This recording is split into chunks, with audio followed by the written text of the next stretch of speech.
The night was cold. Elara, just 16, sat huddled on the pavement. Tears streamed down her face, but the biting wind quickly turned them icy. Earlier that day, her parents had driven her to a desolate street corner. They told her to get out, that they couldn't take care of her anymore. Now, alone and afraid, Elara felt the full weight of their abandonment. The city lights blurred through her tears. She was adrift in a sea of strangers with nowhere to go and no one to turn to. Elara clutched her only possession, a small backpack with a few clothes. Her heart ached with a pain she had never known. The warmth of a home, the comfort of her parents' love, all gone. The streets were cold and unforgiving. She was just a child, thrown into a world that felt vast and dangerous. As she closed her eyes, fear gnawed at her. What would become of her? Days turned into weeks, each one a struggle for survival. Elara learned to navigate the city's underbelly. She found shelter in doorways and alleys, her backpack her only companion. Food was scarce. She relied on handouts, her stomach often growling with hunger. The streets were harsh. She witnessed fights, thefts, and the despair of those who had lost everything. Elara missed her childhood, a time when life was simple and safe. She missed her books, her school, her friends. But most of all, she missed her parents, even though they had abandoned her. At night, she would cry herself to sleep, the cold pavement her only solace. The city, once a symbol of hope and opportunity, now represented her loneliness and despair. She felt invisible, forgotten, lost. One cold evening, drawn by the aroma of food, Elara found herself at the doorstep of Maria's soup kitchen. She hesitated, her pride battling her hunger. A kind-faced woman, Maria, saw her standing there. "Come in, child," Maria beckoned, her voice warm and inviting. "You look like you haven't eaten in days." Elara stepped inside, overwhelmed by the warmth and the sight of people sharing a meal. Maria served her a hot meal, her touch gentle and reassuring. As Elara ate, she felt a glimmer of hope flicker inside her. Maria listened patiently as Elara shared her story, her eyes filled with compassion. "You are strong, Elara," Maria said, her words a soothing balm on Elara's wounded spirit. "Don't ever forget that." That night, for the first time in weeks, Elara slept soundly, a glimmer of hope warming her heart. Maria became Elara's anchor. She helped her find a safe place to stay at a shelter for young women. Maria encouraged Elara to pursue her education. "Education is your passport to a better life," Maria would say. Elara took Maria's words to heart. She enrolled in a night school, her determination fueled by a thirst for knowledge and a yearning for a better future. She spent her days working odd jobs, cleaning offices, waitressing at a local diner, and her evenings immersed in her studies. It wasn't easy. There were times when she felt overwhelmed, tempted to give up. But then, she would remember Maria's words and the kindness of strangers who had shown her compassion. Education became her beacon of hope, a path leading her away from the darkness of her past.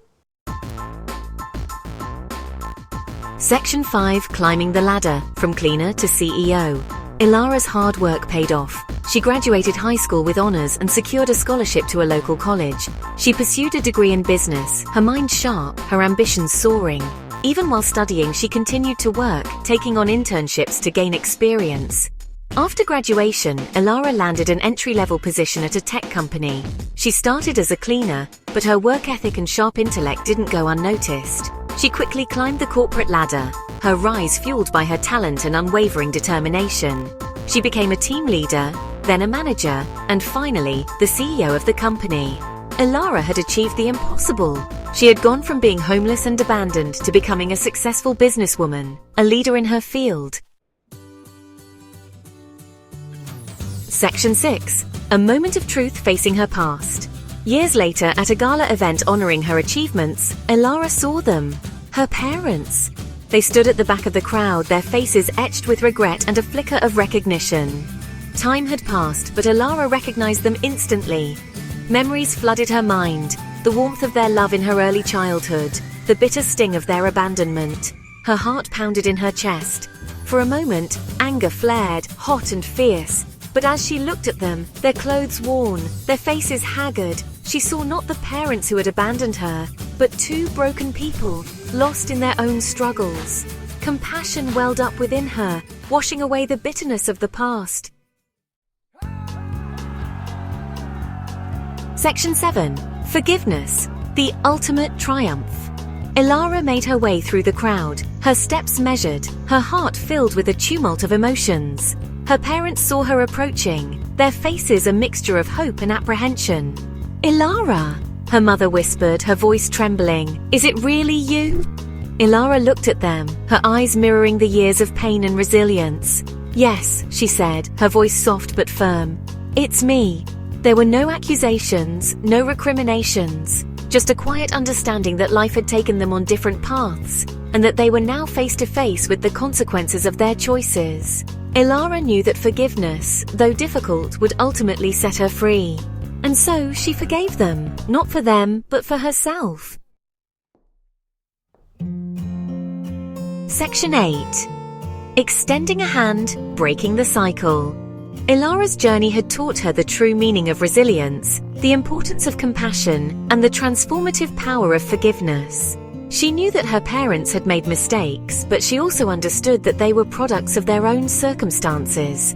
She decided to help them, to offer them the same kindness that Maria had shown her all those years ago.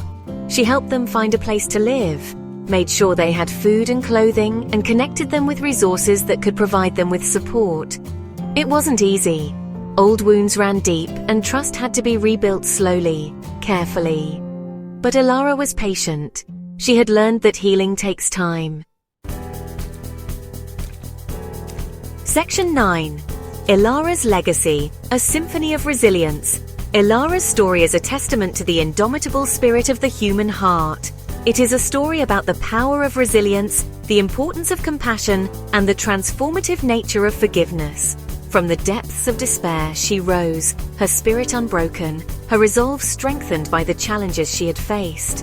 Elara's life is a symphony of resilience, its melody woven with threads of hardship, determination, kindness, and ultimately triumph. She embraced her past, not with bitterness but with understanding, using her experiences to fuel her desire to make a difference in the world.